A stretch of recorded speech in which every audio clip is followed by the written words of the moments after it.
Les amis, ça fait quelques temps qu'on n'a pas fait de Thread Foot, ce petit format qui permet de prendre un club, une compétition ou une histoire et de la mettre un petit peu en avant. On l'avait fait il y a 2 ans justement avec la situation du Nîmes Olympique qui est redescendu extrêmement bas.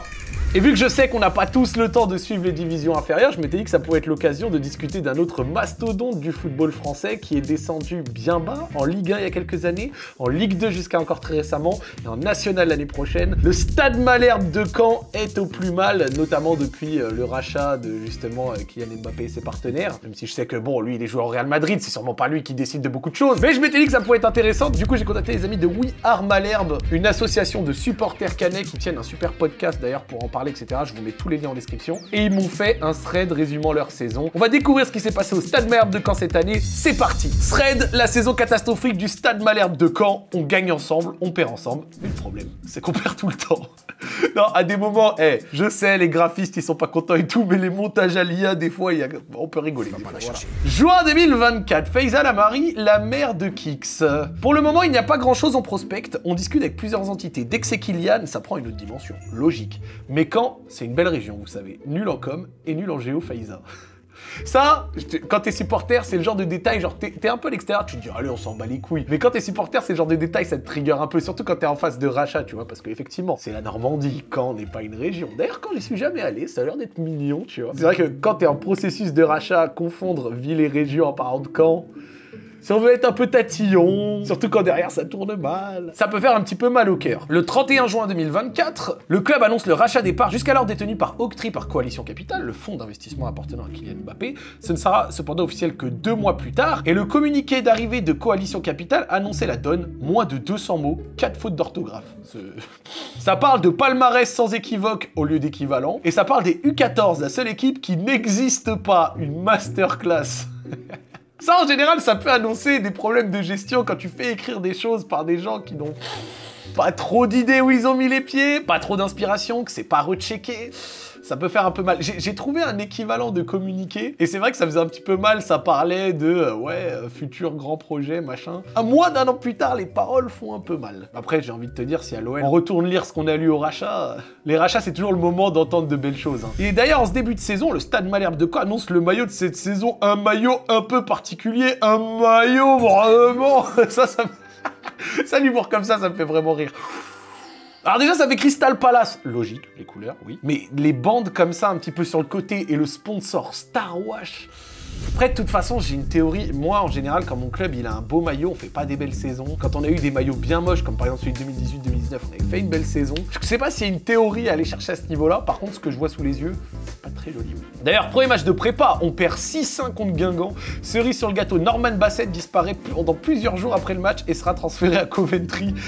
74-0 contre sa grand-mère. Déjà, en général, je suis d'accord avec ça. Moi, les mecs qui disent les matchs de prépa, ça veut rien dire, je suis pas d'accord. Disons que c'est vrai que des équipes qui ont fait des mauvaises prépas peuvent faire des bonnes saisons. Si on étudie 100 équipes qui ont fait une mauvaise prépa, je pense que derrière 80 ont fait une mauvaise saison. Et quand tu prends 600 par Guingamp... En plus, Norman Bassett, si je dis pas de bêtises, c'est la génération qui était en finale de Gambardella du côté de Caen il y a pas longtemps, non? Avec Johan Le Penant et tout? Ou alors je confonds? Allez Mathieu! Oui! Allez Mathieu! Alors, du coup, Johan Le Penant a bien joué à Caen. Alors après, est-ce que c'était la génération? Non, il me semble que c'était contre l'OL, ils avaient joué avec El Harouche et tout. Mais par contre, le nom me dit quelque chose, parce qu'il me semble que c'était un espoir canet qui avait affronté l'OL en finale de Gambardella. Et c'est vrai que rachat, début de prépa, défaite et un de tes grands espoirs part. Ça donne quoi le Norman Bassett là à Coventry? Ouais, il a 20 ans, il a 2 ans de moins que Le Penant, ça va pas être forcément directement la même gênée, mais vas-y, on va voir. Norman Bassett, 900 minutes, 2 buts, une passe D. 2,7 millions, parti le 21 août. Allez, on va dire que c'était une première saison. Premier match à domicile, les supporters cannais envoient des fumigènes sur la pelouse grâce à des parachutes pour protester contre les horaires des matchs décidés par beIN Sport. Ah oui, c'est vrai, en début de saison, t'avais la fracture entre les supporters de Ligue 2 et beIN Sport, et je me rappelle, beIN Sport, il disait oui, vous devriez être heureux déjà qu'on vous fasse la couverture de la Ligue 2, nanana, on est le diffuseur, on décide. C'est vrai qu'il y avait eu une grosse friction à ce niveau-là, et avec le classique, le foot c'est le samedi, le fait que justement les matchs le vendredi, disant que ça peut causer des tensions. C'est pas toujours facile, hein, en vrai, quand t'es fan de ton club, t'es là, tu veux supporter, t'as un match vendredi 19h, tu t'es au taf de bureau jusqu'à 17-18h. C'est pas facile. C'est vrai qu'en général, historiquement, le foot, c'est plutôt le samedi. Et il y a même des pays, comme par exemple en Angleterre, où ça va surtout être même en journée. Tu peux avoir un premier match, il me semble, de PL de temps en temps le vendredi soir. Mais en général, le samedi, ça commence à 13h et c'est en cours de journée. Et c'est vrai que souvent, même en PL, les matchs ne sont pas le soir. T'as un match le lundi soir, c'est sûr. Mais dans les pays où le foot est plus poussé, c'est rarement le vendredi. En parlant de parachute, Ziad Hamoud, le nouveau président du Stade Malherbe, est un inconnu dans le milieu du foot et vient de beIN Sport. Lâchant des phrases creuses toute la saison, il sera surnommé par les supporters Ziad GPT. Un supporter pas content, c'est top 1 niveau, on va dire, créativité pour tailler ou exprimer son mécontentement. Ziad GPT. Bon, après, en général, c'est vrai que t'es nouveau président, t'as peut-être pas l'expérience du truc, t'as peut-être pas non plus totalement les pleins pouvoirs. Donc, qui se rappelle, nous à l'OL, on avait Santiago Cucci qui était venu, le mec, il avait juste géré des marques de jeans, il était catastrophique, il servait que des phrases pourries. Je pense que de temps en temps, président d'un club de foot, quand tu peux faire très peu de choses, que tu dépends de tes actionnaires et qu'en réalité, une grande partie des responsabilités ne viennent pas de toi, bah en fait, t'es une belle marionnette. Allez, retour au sportif. Pour le deuxième match de la saison, le Stade Malherbe de Caen réussira l'exploit de ne pas réussir à égaliser contre Pau à 11 contre 9 pendant 40 minutes. Défaite 1-0, déjà la deuxième dans cette longue série de défaites dans cette saison maudite. 40 minutes de 11 contre 9, alors autant à la Kings League, tu peux te dire, allez, t'encaisses pas de but, c'est... Là, tu vois, c'est les signes annonciateurs d'une saison ignoble. Arrivée de Gérard Prêcheur comme nouveau directeur technique, c'est fait d'armes, avoir embauché un cuistot et avoir dit, quand le SMK accédera à la Ligue 1, il ne redescendra plus. Ouais, ça doit être ça. On va dire que ça partait d'une bonne intention, et l'enfer est pavé de bonnes intentions. 9e journée, Malherbe fait 2-2 contre le Red Star après avoir mené 2-0 à la 65e minute. Le premier but du Red Star est zinzin. Le Stade Malherbe de Caen commence à doucement plonger vers les profondeurs du classement. Alors là, je sais qu'avec les droits TV et tout, je vais pas pouvoir trop déconner, mais tiens, je vais quand même aller voir le premier but. Genre, je pense qu'on va essayer de vous mettre des screens, un truc comme ça.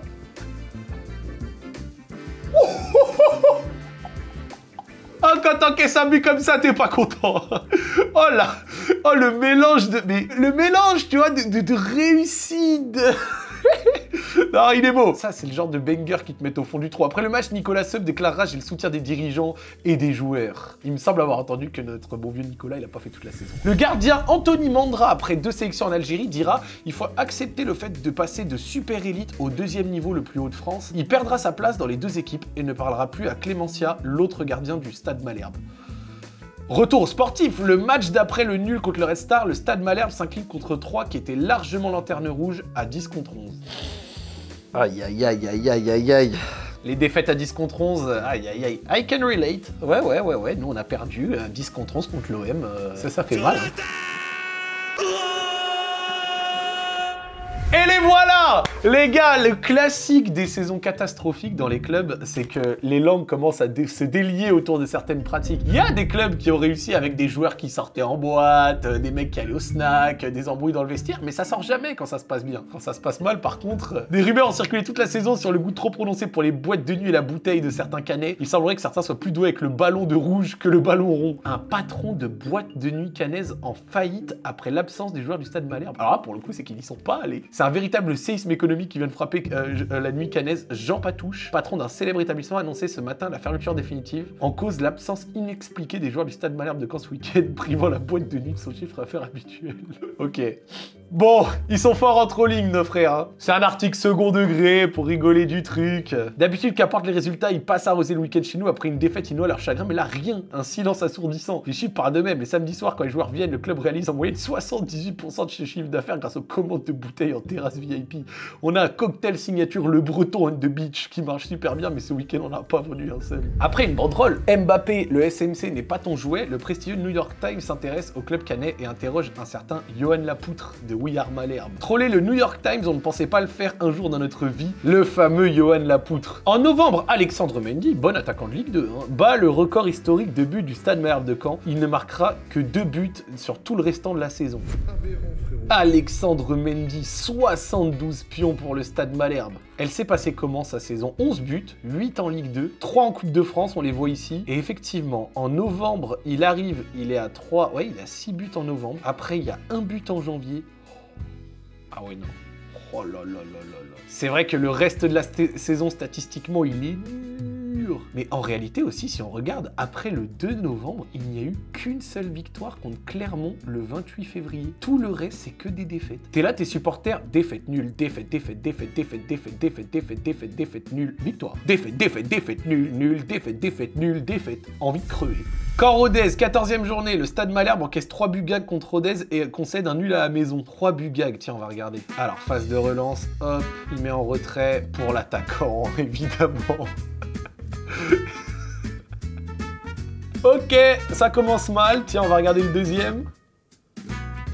En retrait, frappe, c'est contré. Ok.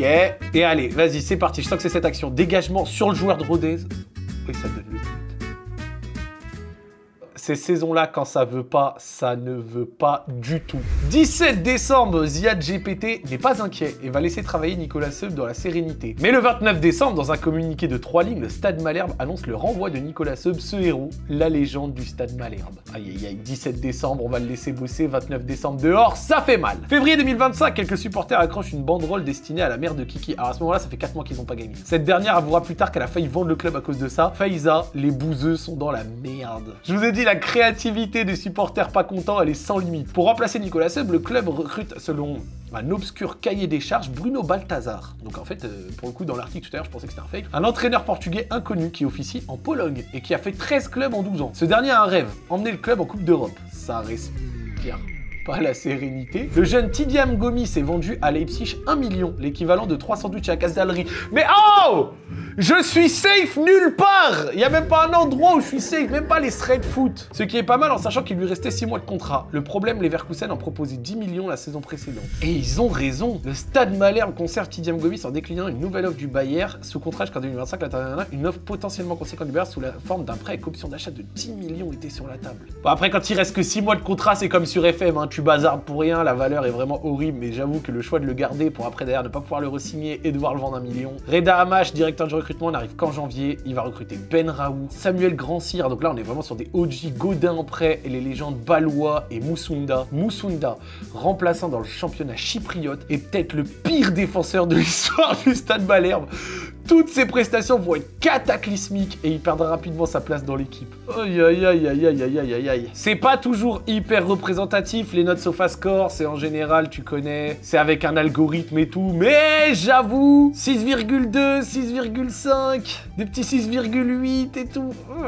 Ça tire un peu la gueule, hein. L'arrivée de Davila Balois au Lech Poznan a généré un nombre incalculable de réactions de Polonais heureux de le voir partir. Il parle de lui comme le pire joueur de l'histoire, par contre il excelle visiblement sur Tinder. Balois, Tinder MVP. Et de l'autre côté, nous sommes tellement heureux qu'il soit parti et nous espérons qu'il ne reviendra jamais. Terrible joueur, regardez la vidéo et voyez par vous-même. J'ai la vidéo! Adriel Balois arrive aujourd'hui en France pour signer un contrat avec le SM Caen. Donc là, il a fait une vidéo du fameux Balois qui apparemment... Oula! Oula, c'est compliqué. Oula, c'est compliqué. Oh, petit but, ça joue. Petite passe D.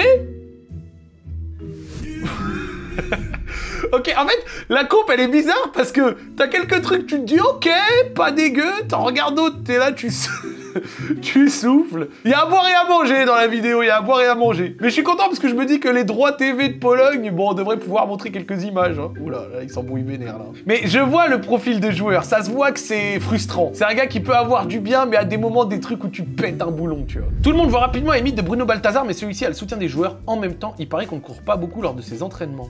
C'est quoi ça?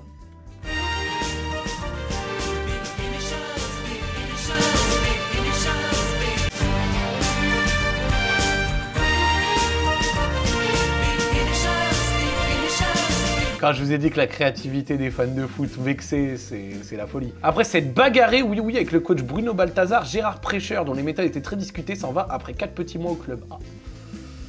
Pour remobiliser les troupes, Kylian Mbappé, ça je m'en rappelle, fait un aller-retour express depuis Madrid. Les joueurs en profitent pour flex sur Instagram. Ça fait toujours plaisir de vous, le boss. L'aller-retour express pour montrer aussi quand même que ça reste aussi l'un des proprios du club, etc. Je comprends. Après, encore une fois, vu qu'a priori, on ne sait pas trop, tu vois, à quel point Kylian, genre, a son mot à dire, tu vois, dans les décisions sportives, etc., ça rend le truc un peu compliqué, tu vois. Le bilan de Bruno Balthazar au SM Caen est exceptionnel, 7 défaites en 7 matchs. Il a marqué combien de buts, Bruno Balthazar? Simple.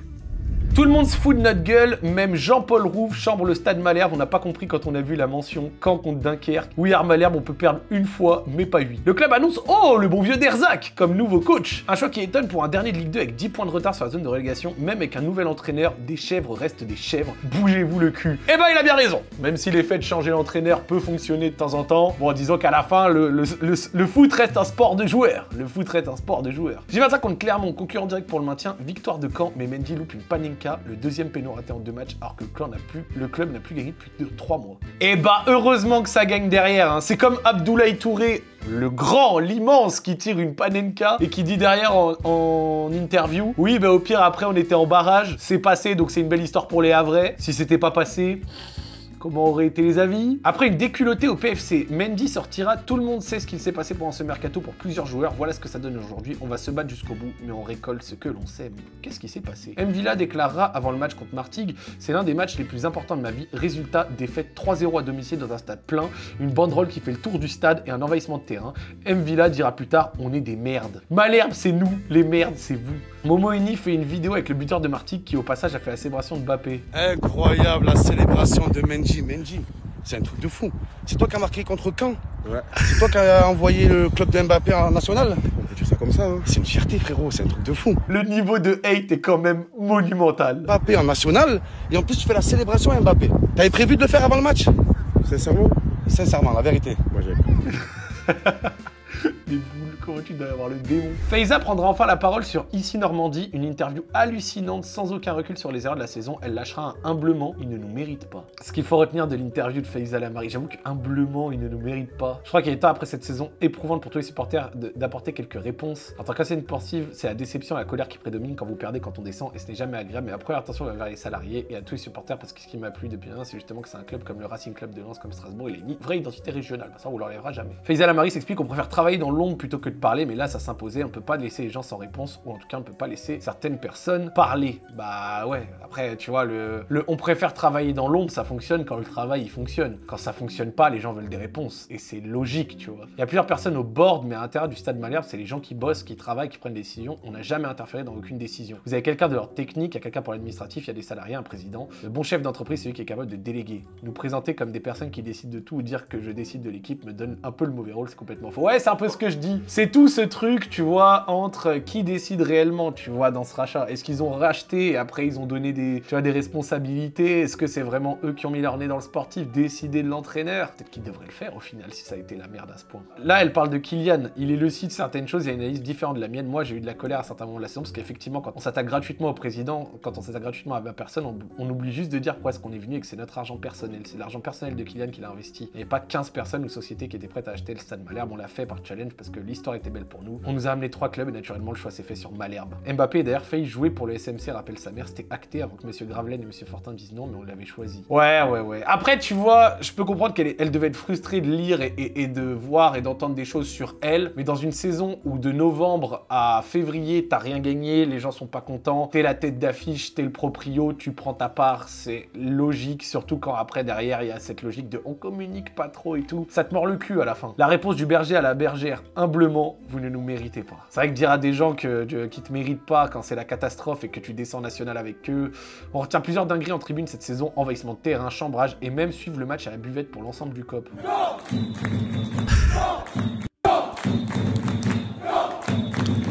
La ferveur avant tout! Non, la ferveur avant tout, respect! Et c'est officiel, le Stade Malherbe jouera en national la saison prochaine, une première depuis 1984, une envie de mourir et de rejoindre Papa Johnny. Le Stade Malherbe a fini avec 22 points, le pire total de l'histoire de la Ligue 2, avec la pire défense de Ligue 2. Aïe aïe aïe. Et maintenant, place au nouveau coach du stade Michel Dornano, Maxime Dornano. Fin du thread, merci à tous. Et merci à eux. Et petit bonus avec le bot de Faiza qui répond à tous les messages de ce thread. Thread complètement inutile. Pourquoi n'organisez-vous pas une cagnotte pour racheter le SMK à Kylian Mbappé ou placez-vous une annonce de rachat dans le New York Times puisque vous y êtes comme chez vous maintenant. Vous êtes ridicule. Ouais. Le Stade Malherbe a l'air d'avoir subi une saison absolument rocambolesque avec des dingueries sportives, des choix de merde, et surtout après un rachat qui s'annonçait prometteur. Force aux supporters, force à vous. Vous remontrez, j'en suis sûr, vous êtes un club qui a vraiment été marquant. Moi, j'ai connu la plupart du temps, depuis ma jeunesse, Caen en Ligue 1. Après, à voir, tu sais, si on vérifie à tous les coups, il faisait souvent aussi... Il y avait aussi le lot d'aller-retour, comme des clubs comme Metz, mais depuis la descente, c'est vrai qu'on en entendait moins parler, et il n'y a pas que Caen, hein. Tu sais, des clubs comme, par exemple, Dijon, quand j'étais plus petit, on connaissait aussi Nancy, et on les a pas revus en Ligue 1. Je vous souhaite de remonter, et je vous souhaite que, enfin, vos actionnaires mettent les bonnes personnes au bon poste, et que ça puisse donner un truc sportif. Mais c'était intéressant de parler de la situation et du film de cette saison que vous avez vécu. Un grand merci à We Are Malherbe et dédicace à vous. Vous avez fait un très bon thread et il y avait tout ce qu'il fallait d'humour et d'histoire pour vraiment nous éclairer sur la situation. J'espère que vous avez kiffé la vidéo. Dites-moi sur quel club je peux après contacter des personnes pour voir comment est-ce qu'on peut essayer de mettre ça en place. Une grosse dédicace à vous et on se dit à la prochaine. Ciao, ciao!